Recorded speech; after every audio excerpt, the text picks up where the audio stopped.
Graça e paz, meu irmão. Gratidão damos a Deus por um novo dia em nossas vidas e nesse dia a gente poder parar e reservar um tempo precioso para dedicar ao Senhor. Hoje, dia 13 de maio de 2025, aqui na cidade de Belém, a nossa meditação seguirá pelo livro de Jó, capítulo 20, e o nosso versículo de trabalho será o versículo 5. E nele encontramos: o júbilo dos ímpios é breve, e a alegria dos hipócritas apenas um momento. Temos aqui, nessa início desse devocional, ele é um pouquinho diferente, e na verdade, um pouquinho diferente, mas na mesma caminhada, em que temos que novamente, agora o terceiro amigo de Jó, ele retoma a sua fala. Ele retoma a sua fala porque ele se vê, vamos dizer assim, ele se sente compelido.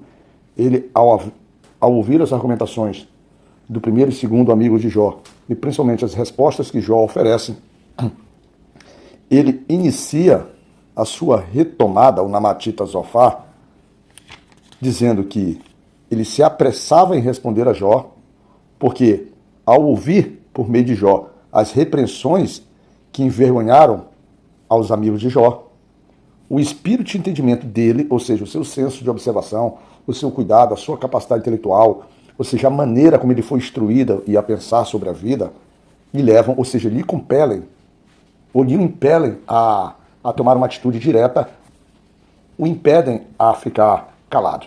Ele precisa responder a tamanhas, vamos dizer assim, a tamanhas ações destemperadas e desprovidas de sensatez de Jó. E ele traz, nesse versículo que nós iniciamos na nossa apresentação, nosso devocional, a clareza do que ele quer apresentar. Ele traz que a recompensa, que a alegria, que o sucesso, que os momentos de prazeres, os momentos que levam o ímpio a achar que está vencendo, eles, na verdade, eles não se concretizam de verdade. E o que é bom nessas argumentações dos amigos de Jó é que eles falam coisas que de fato são verdadeiras.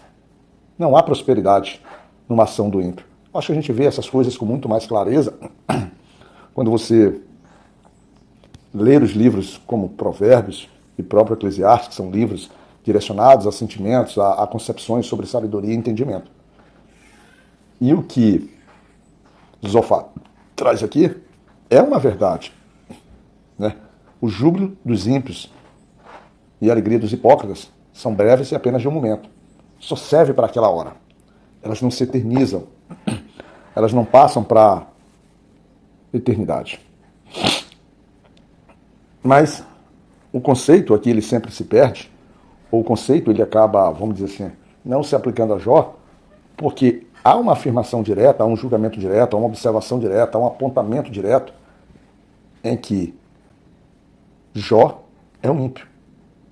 E todas as vezes que você começar a pensar que Jó é um ímpio, começar a ser levado por esse caminho, por alguma atitude inadequada, insana, inapropriada de Jó, diante da sua fidelidade com Deus, você tem que voltar ao lá no início da Bíblia, quando Jó é apresentado a Satanás, ou pelo menos Jó é referenciado a Satanás, quando Cristo diz: se tu conheces o meu servo Jó.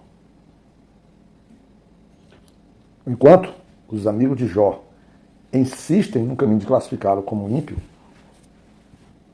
o próprio Deus já o classificou, já o definiu, o conceituou. E aí, nessas crises de conceitos, nessas crises de definições, ou nessas crises de, por exemplo, de apontamentos, ora para um lado os amigos de Jó e ora pelo próprio Senhor, eu acho que não há dificuldade para nós que somos cristãos, para nós que somos tementes a Deus e que queremos agradar ao nosso Senhor, e para nós que somos filhos e que devemos ter, vamos dizer assim, a capacidade de entender a linguagem utilizada pelo nosso Pai, eu acho que não há qualquer dúvida de qual lado, de qual conceito nós devemos ter como válido. O livro de Jó vai passar aqui por diversas vezes por essas situações em que a fraqueza de Jó, que a dor de Jó, ela é confundida como um ato de justiça do Senhor sobre a sua vida. E eu te perguntaria, meu irmão, na sua mente, no seu coração, na sua vivência e experiência cristã, seriam os amigos de Jó estariam com a razão, ou a razão ou a verdade está com o nosso Senhor, nosso Deus? Esse é o caminho que a gente precisa definir aqui. E esse amigo de Jó, nesse processo dizendo que ele se apressa a apresentar, ele, assim como os outros, ele vai trazer uma série de nuances que confirmam sobre essa questão da brevidade do sucesso dos ímpios. Ele traz que o vigor dos ossos irá para a sepultura. Ele fala que o ímpio tem sono e ele chega até a voar, mas ele será afugentado com uma visão da noite. Ele diz que o ímpio, lá no versículo 15, engoliu fazendas, mas vomitá-las-á do seu ventre. Deus as lançará, fazendo uma clara referência às riquezas que ele recebe, ou que ele chega a conquistar na sua vida.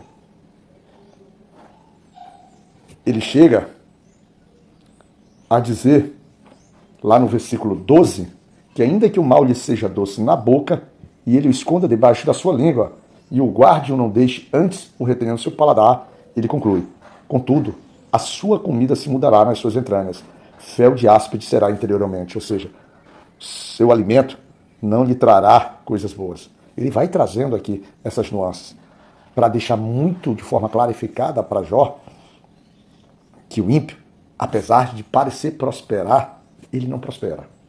E é verdade. O seu amigo fala a verdade. Só não fala a verdade atribuída a Jó. E depois dele apresentar essa série de colocações, são muitas as colocações aqui que ele vai trazer nos versículos seguintes sobre agora a recompensa que esse ímpio receberá. Porque essa recompensa é necessária. Porque, segundo o seu amigo, ele consegue clarificar ali a partir do versículo 23 as consequências de uma vida para o ímpio. E ele diz que a ira do Senhor estará sobre o ímpio, mesmo que ele fuja das armas, ainda assim o arco o atravessará. Mesmo que ele se livre dos dardos do seu corpo, ainda assim ele será assombrado. Mesmo que ele fuja da escuridão, o fogo o devorará. Seu amigo lhe diz que os céus se manifestarão contra ele. E ele diz, finaliza, lá no versículo 29. Esta, da parte de Deus, é a porção do homem ímpio. Esta é a herança que Deus lhe reserva. Fica na graça de Deus Pai Todo-Poderoso e que a paciência de Jó esteja conosco, seja fruto da própria paciência de Deus sobre nossas vidas. Que Deus nos guarde, meu irmão.